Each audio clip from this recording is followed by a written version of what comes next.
ଭାଷା ନିତ୍ୟ ନିତ୍ୟ ନୂତନା ଖୋଜନ୍ତି 100 ବର୍ଷ। ଏ 7ଟି ଅର୍ଥରେ ନାରିକାର ଭଗାରୀ ନୁହେଁ। ନରୀ ସେ କାହିଁ ଶତ୍ରୁ ନୁହେଁ। ପାଖ ପଡୋଶୀ କି କହେ ତା ଯାହାକୁ କହିବ ଯାତ୍ରା ହଉଥିବ ହରିମାହାରରେ ପାଲା ଲାଗିଲା କି ଗୋଟେ ଗଣେଶ୍ୱର ଦାସ ଆସିଛି କଳ୍ପନା ଠାକୁରାଣୀ ଆଇଛନ୍ତି ଚାଲ ସେ ଯାହାଟି ତାକୁ କହିବା ଭାଇ କଣ ପିନ୍ଧୁ এটা বদলে দে ମୋ ଘରେ ଖଣ୍ଡେ ଶାଢ଼ୀ ଅଛି ନେ ପଡ଼ିରେ ସାହା ଉତ୍ତର ତା ନା ପଡ଼ିଶା ଏକ ଯୁଗାଏ ବ୍ୟାସ କହିଲେ। ତେଣୁ ଏ ନାରୀମାନଙ୍କୁ ଦେଖିଦେଇ ନରୀ ନାରୀ ସେ କାହାର ଶତ୍ରୁ ନୁହେଁ। ଭଗବାନ କାହିଁକି ତାଙ୍କ ଶାଢ଼ୀ ଚୋରି କଲେ ଉଦ୍ଦେଶ୍ୟ କଣ ଗୋଟେ ଭିତିରି କଥା ଅଛି। ଆଜ୍ଞା ଭଗବାନ ଦେଖିଲେ ଜାନୁ ଯୌବନ ଦିଶୁଛି ଇଏ ଖେଳୁଛନ୍ତି ପାଣିରେ ପହଁରୁଛନ୍ତି ଅନେକ କଥା ମୁଁ ଶାଢ଼ୀ ଯାଉନି ଖାଲି ଆଲୋଚନା କରିବି। କୃଷ୍ଣ ଚିନ୍ତା କଲେ କରିବା ଏ ନାରୀ ଯେତେବେଳେ ଅମର୍ଯ୍ୟାଦାର ସ୍ଥାନ ଛୁଏ ସେତେବେଳେ ଏ ସୃଷ୍ଟିର ଗୁରୁତ୍ୱ ଏହା ଗୁରୁଜନ ମାନଙ୍କର ବିନାଶ ହୁଏ ଧର୍ମର ନଷ୍ଟ ହୁଏ ଗୃହ ଧ୍ୱଂସ ହୁଏ ଏବଂ ଯୋଉ ତତ୍କାଳୀନ ତତ୍ସତ୍ପୁରୁଷ ଚିନ୍ତନ ଆଧ୍ୟାତ୍ମିକ ଜ୍ଞାନୀ ମାନେ ଲୋପ ହୁଅନ୍ତି। ମାଳିକା ଉକ୍ତିରେ ଝିଅ ଏ ନାରୀ ଯଦି ଉଲ୍ଲଗ୍ନ ହେଲା ଉଲ୍ଲଗ୍ନ ହେଇ ଯଦି ପାଣି ଛୁଇଁଲା ଉଲ୍ଲଗ୍ନ ହେଇ ଯଦି ଅକର୍ମ କଲା ଲଞ୍ଜା ତାରା ପଡିବ ଲଞ୍ଜା ତାରା ପଡିବ। ଗୋଟେ ଡକାୟତ ଗୋଟିଏ ଖଣ୍ଟର ପାଲା ମୁଁ ଲଗେଇଛି ଆପଣଙ୍କୁ ଆଜି ନିଆଁ ଲଗେଇଦବ ଲଞ୍ଜା ତାରା ପଡିଲା। କୃଷ୍ଣ କହିଲେ ଆଗ ତମର ଏତେ ସାହସ ଉପାଡ଼ି ମାନେ ତମେ ଲଙ୍ଗଳା ହେଇକି ଜଳ ଭିତରେ ଖେଳୁଛ। ଆପଣଙ୍କୁ ଲଞ୍ଜା ତାରା କଥା କହିବି ଯେ ବ୍ରହ୍ମାଣ୍ଡ ଭୋଗ ବଳରାମ ନାଥ ଜଳ ଭିତରୁ ସର୍ବଜାତ ମାଣ୍ଡ ହୋଇଛି ବ୍ରହ୍ମାଣ୍ଡ ହୋଇଛି ଜଳ ଭିତରୁ ସର୍ବଜାତ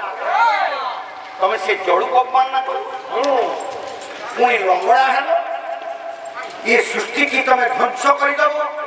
ए माँ माने उल्लग्न स्नान करवाटा केते बड़ अपराध है देखते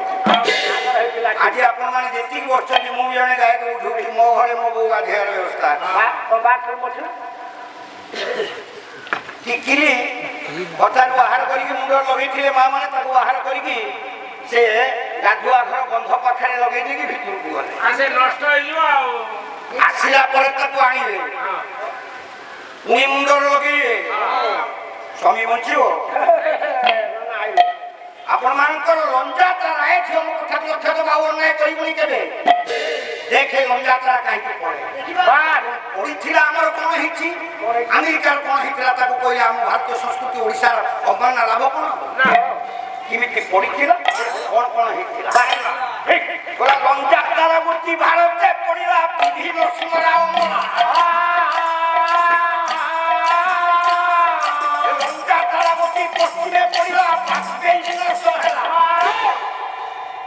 नरसिंहराव गले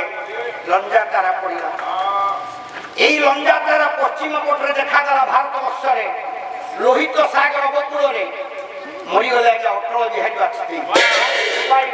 पुणी लंजा तारा आज्ञा ये ओडिशा को ज्योति इंदिरा विदाय नेले लंजा तारा पुणी पड़ा नंदिनी सप्तती विनाश हेले ओनाते आपण माने ना गया तो बांधी उठो गाम ना ना राइट ये लंजा तारा पड़िला मा घरर मुरबी जीव देशर मुरबी माने सुविधा नै भगवान कृष्ण कहिले बोले तमे जा गलणी ये गोपाल गोपी गोपाल माने ये सारा सृष्टि रे ए गोटे जाति पर निर्भर करे ना देश समस्त नष्ट हो ध्वंस हो तेणु पवन को कही ये वस्त्र गुड़िक सब आनिकी डाल रखिले भगवान कृष्ण तत्कालीन परिस्थिति गोटे रसर नागर बोली देखा गया जा शुणी मोर उठी धर्म आज्ञा हम सब बुढ़ा आउ से टोकाड़िया रस आम उठी नहीं बुढ़ा में ही किंतु मोर मूल अभ्यास मोर बाजीपाला गायक मो संगे सब भाई अच्छी हाँ मु एति कहे तमे जाकु गाइछ এটা ରେକର୍ଡ ଗଣିତ ନା ଇଏ କୋଉ କୁହଲା ହସ୍ତକ କହୁଛି ଭଗବାନ କୃଷ୍ଣ କେମିତି ଭଗୀରଥ ନନ୍ଦ ଶର୍ମା ଆପଣଙ୍କ ଭଦ୍ରକ ଜଗନ୍ନାଥ ସଂସ୍କୃତିର ଆବାହକ ସେ ଦେଖିଲେ ପ୍ରଭୁ ଏକ ଲଙ୍ଗଳାକୁ ତୁ ତ ଦେଖିବାକୁ ଚାହୁଁନା ଆଜି କଣ ଏତେ ଖୁସି ଦେଖିଲା ରସ କଲ୍ଲୋଳ କଲ୍ଲୋଳ ରୂପ ସାରମ ରସ କଲ୍ଲୋଳ କଲ୍ଲୋଳ ରୂପ ସାରମ ରସ କଲ୍ଲୋଳ କଲ୍ଲୋଳ ରୂପ ସାରମ ରସ କଲ୍ଲୋଳ କଲ୍ଲୋଳ ରୂପ ସାରମ ଚିତ୍ତ ଗୋବିନ୍ଦ ଗୋବିନ୍ଦ ଚିତ୍ତ କୁଟୁମ୍ବ ଗଣିତ ଗଣିତ ଚିତ୍ତ ବଳ ପ୍ରେମ ସୁଧା ନିଧି ନିଧି ସୁଧା କରମ ନିଧି ସୁଧା କରମ ବନ୍ୟବତୀ ସୁଷମା ଦିକେ ଘଟମ ବିବେକ ରୂପମା ଦିକେ ଘଟମ ରାଧା ରମଣ ରମଣ ଶିଖି ଧୂତ ରମଣ ରମଣ ରୀତି ଧୂତ ଶିଖି ମୟୂର ଚୁଳିଆ ଶିଖିବା ସମୟରେ ମୟୂର ଚୁଳିଆ ଶିଖିବା ଏ ରସର ସାଗର ନାଗର ଆଉ ଆଜ୍ଞା ଡାଳ ଉପରେ ବସି ହସୁଛନ୍ତି ଗୋପୀମାନଙ୍କୁ ଦେଖାଯାଇ ସମସ୍ତେ ପହଞ୍ଚିଲେ ପହଞ୍ଚି କହିଲେ କହିଲେ କନେଇ ଆମ ଲୁଗା ଆମକୁ ଦେ ଏମାନେ ପରେ ଢାଙ୍କି କୁଚବେନି ସଂକୋଚେ ଅଛନ୍ତି ପୁଣି ଗଦାଧର ସିଂହ ଇଏ ହାତରେ ଢାଙ୍କିଛନ୍ତି ଆଉ ଯୌବନକୁ ଲୁଚେଇ ହବ କି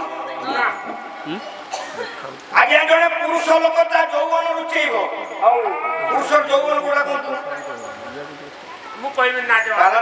କଥା ଜାଣ ଖାଲି କାନ୍ଦ ଛପୁନ ପୁରୁଷ ଯୌବନ କୋଉଟା ନାରୀର ଯୌବନ ହଉଛି ସ୍ତନ ପୁରୁଷର ଯୌବନ ମୁଁ ତତେ ପଚାରିଲି ମୋର ବାବୁ ମାନେ ବସିଛନ୍ତି ପୁରୁଷର ଯୌବନ ଆଜ୍ଞା ଲିଙ୍ଗ ନୁହେଁ ଆଉ ପୁରୁଷର ଯୌବନ ଲିଙ୍ଗ ନୁହଁ କଣ ତୀକ୍ଷ୍ଣ ଆରେ ଆଖିର ତୀକ୍ଷ୍ଣ ନୟନର ଜ୍ୟୋତି ତାର ଯୌବନ ଯାହାକୁ ଦେଖି ପକେଇଲେ ସ୍ତ୍ରୀ ଜଣେ ଦେଢ଼ଶହ ଯାଉଛନ୍ତି ଦେଢ଼ଶହ କଣ୍ଠିଆ ହେଇଗଲେ ଆମର ଯୌବନ ମା ମାନଙ୍କର ଯୌବନ ହଉଛି ସ୍ତନ ଖାଲି ମୁହଁ ଗୁଡେଇବା ନୁହଁ ସ୍ତନ ଚକ୍ରକୁ ଲକ୍ଷ୍ୟ କରି ମୁହଁ ଗୁଡାଯାଏ ଭଗବାନ କହିଲେ ତମେ କୋଉଠି କହିବ ମୁଁ ଚୋରି କରିଛି ବୋଲି ନା ଅବତଂଶ କଂସକୁ ପାଲା ପ୍ରତିବର୍ଷ ହଉଛି ଆଜ୍ଞା ହରିବଂଶରେ ଲେଖା ଅଛି ଅବତଂଶ କଂସ ରାଜା ଆଜ୍ଞା କଂସ ତ କଂସ ଅବତଂଶ କଣ ଅବତଂଶ କଣ ନା ତତ୍କାଳୀନ ଆଜ୍ଞା ପଣ୍ଡିତ ମାନଙ୍କ ମହାସଭାରେ କଂସ ଗୋଟେ ଉପାଧି ପାଇଥିଲା ସେଇଟା ହଉଛି ଅବତଂଶ ଉପାଧି ଅବତଂଶ ବୋଇଲେ ଆପଣ ମାନଙ୍କର ସାହିତ୍ୟ ବେଦ ସଂସ୍କୃତ ଇଏ ସମସ୍ତକୁ ଏକତ୍ରିତ କରି ପାଣ୍ଡିତ୍ୟ କୋଣରେ ଯଶ ଅର୍ଜନ କରି ବିଜ୍ଞତା ବୁଲେଇଥିବା ଲୋକଟି ହଉଛି ଅବତଂଶ ତେଣୁ ଆମେ ଅବତଂଶ କଂସ ରାଜା କହି କହିଲା ଯଦି ମାମୁଁ ପାଖରେ କୁହ ଫଳଟା ତମର କ୍ଷତି ହବ କାରଣ ତମେ ଜଳଭୂତକୁ ଉଲଟ ନେଇ ନଷ୍ଟ କରିଛ ଏଥିପାଇଁ ତମେ ଅଡୁଆରେ ପଡିବ ମୁଁ ନୁହଁ ସେଇ କୃଷ୍ଣ କହିଲେ ହେ ଭକ୍ତ ମାନେ हे समस्त ज्ञानी माने सजन माने मां माने से कहले मु चोरी करिवाटा आपण मानको पई अभ्यास करी कोन अभ्यास करी ना आपण मानको हृदय समस्त पाप छुड़ हे गला परे ताकू चोरी करिवार दायित्व होची मोर अनेक जन्मार्जित पाप चौर आम जन्म जन्मर करिथिबा पापकु से होचंती भगवान कृष्ण से चौराग्र कन्या हे पुरुषंगन मान हे श्रेष्ठ तो पाद पद्मरे कोटि कोटि कोटि कोटि दंडवत करूची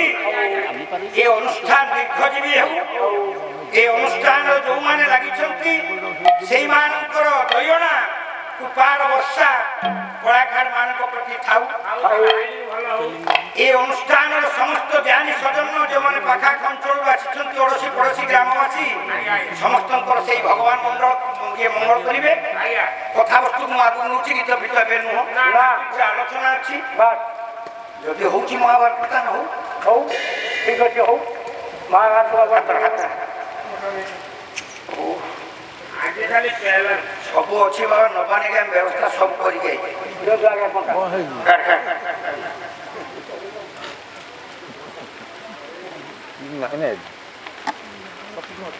ଘରେ ତ ସାନ ମା ଯେତେବେଳେ ପଚାରୁଛି ପଇସାରେ କାହିଁ ଫଟୋ ଫଟା ଉଡ଼ା ରହୁଛି ତୁ କଣ ଜାଣି ପରେ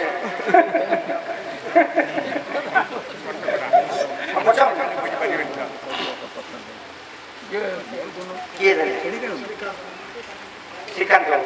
ସର୍ବାରିଷ୍ଟ ଖଣ୍ଡନକର ମହାପ୍ରଭୁ ଜଗନ୍ନାଥ ପୁରସ୍କାର ଦାତାଙ୍କର ମଙ୍ଗଳ ବିଧାନ ହଉ ଆନନ୍ଦ ସାଗରୀ କବାର ହରିବୋଲ ହରିବୋଲ ଆଜି ମୁଁ ଆପଣଙ୍କୁ ସେ ମହାଭାରତର ସମୀକ୍ଷାଟି ଆରମ୍ଭ କରିବା ପାଇଁ ଯାଉଛି ନାହିଁ ପରେ ଆମେ ଗୀତ ଦେଖିବା ଆଜି ଏ ଚରଶ୍ରେଷ୍ଠ ଭଗବାନ ଜଗନ୍ନାଥ ଭଗବାନ କୃଷ୍ଣ କି ପ୍ରକାର କର୍ତ୍ତବ୍ୟ କରି ଆମେ ତ ଖାଲି ଏମିତି କହୁଛନ୍ତି ମହାଭାରତ ମହାଭାରତ ଇଟି ବାଲା ଆସିଛନ୍ତି ମୋର କ୍ୟାସେଟ୍ ଦେବା ପାଇଁ ମୁଁ ତା ଭିତରେ ଦର୍ଶକ ଓଡ଼ିଶା ଦର୍ଶକ ମାନଙ୍କୁ କହୁଛୁ ମହାଭାରତ କଣ 20 ବର୍ଷ ପରେ ମହାଭାରତ 20 ବର୍ଷ ପରେ ମହାଭାରତ ମହାଭାରତ ବୋଲି ନାମକରଣ ଯେତେବେଳେ କରାଗଲା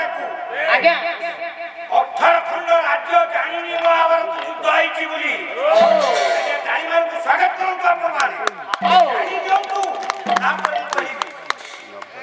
ଏ ମହାଭାରତର ନାମକରଣ ହଉଛି ଜୟ ସଂହିତା ଜୟ ସଂହିତା ଜୟ ସଂହିତା ଏ ଜୟ ସଂହିତା ଆଜି ଆପଣମାନଙ୍କୁ ଜ୍ଞାନୀମାନଙ୍କୁ ଏବଂ ୟୁଟ୍ୟୁବ ଚ୍ୟାନେଲ ମାଧ୍ୟମରେ ଓଡ଼ିଶା ବାଲା ଦର୍ଶକ ମାନଙ୍କୁ ଝିଅ ମୁଁ ଶୁଣଉଛି ଭାରି ଭଲ ଲାଗିବ ବସିକି ଶୁଣ ରାତ୍ରି ପାହିଗଲେ କୁରୁକ୍ଷେତ୍ର ସମର ହବ ନିଷ୍ପତ୍ତି ନେଲା ଦୁର୍ଯ୍ୟୋଧନ ବହି ଚାଲିବ ରକ୍ତର ଜାହ୍ନବୀ ପ୍ରାନ୍ତରେ ପ୍ରାନ୍ତରେ ସୃଷ୍ଟି ହବ କୁରୁକ୍ଷେତ୍ର ବିଭୀଷିକା ସୁଚକ୍ରେ ବେଦିନୀ ଦେବିଣୀ ପାଣ୍ଡବ ମାନଙ୍କୁ ଥିଲା ମାନଗୋବିନ୍ଦର ନିଷ୍ପତ୍ତି କିନ୍ତୁ ଭଗବାନଙ୍କୁ ଶୁଣ କଣ କହିଲେ ଅର୍ଜୁନକୁ ଯାଇ ଡାକିଲେ ଅନ୍ଧକାର ରାତି ଅର୍ଦ୍ଧରାତ୍ରିର ସମୟ ଆପଣମାନଙ୍କର ଅଳଙ୍କାର ଆପଣମାନଙ୍କ କୋଟେସନ ପାଲା କୋଟେସନ ନଗରର କ୍ରମେ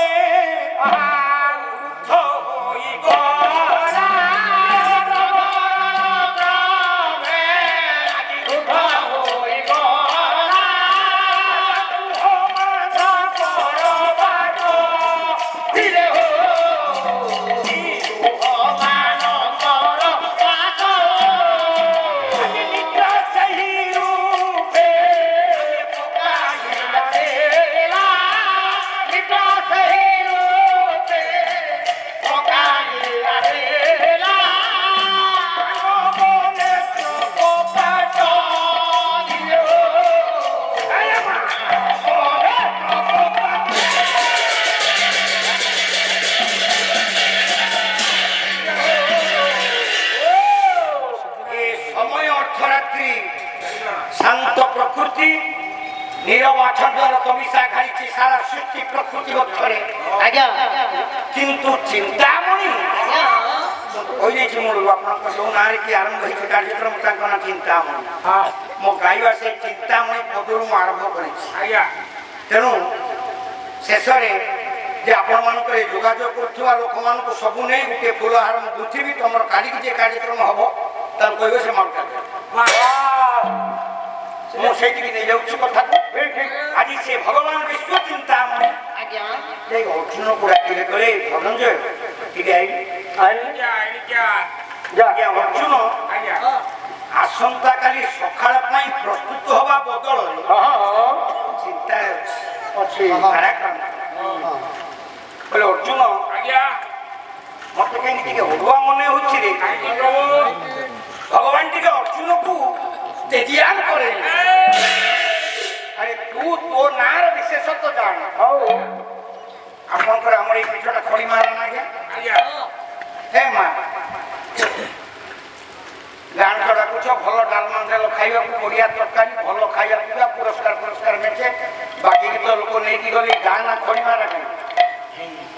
ବେଶୀ ଖଡ଼ି ହଉଥିଲା କଣ କାରଣ ଯଦି ଆପଣଙ୍କ ପସନ୍ଦକୁ ଆସେ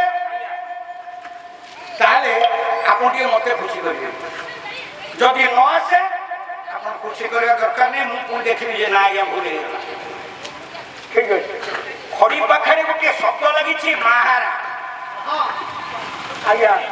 ମାହାରା କାହା କୁହନ୍ତି ନା ଆଜ୍ଞା ଜଳ ଯେତେ ଗୁଡ଼ିଏ ବାଟ ଦେଇ ଆସି ଗୋଟିଏ ଜାଗାରେ ଠୁଳ ବାନ୍ଧେ ସେଟା ମାହାରା ଦ୍ୱିତୀୟ ଅର୍ଥ ପୁଣି ମାହାରାର କିଏ ନା ସମସ୍ତ ଫଳ ଗୁଡ଼ିକ ଗୋଟିଏ ଜାଗାରେ ପୁଞ୍ଜୀଭୂତ ହେଲେ ଫଳାନ୍ନୁ ପରିପକ୍ୱ କେଶା ଇତି ଏବଂ ମାହାରା ସବୁ ଫଳ ଯୋଉଠି ରୁଣ୍ଡ କରିକି ରଖନ୍ତି ଧାନ ଉଦ୍ଦେଶ୍ୟରେ ସେ ଗୋଟିଏ ମାହାରା ଆପଣଙ୍କର ଏଠି ଫଳ ନାହିଁ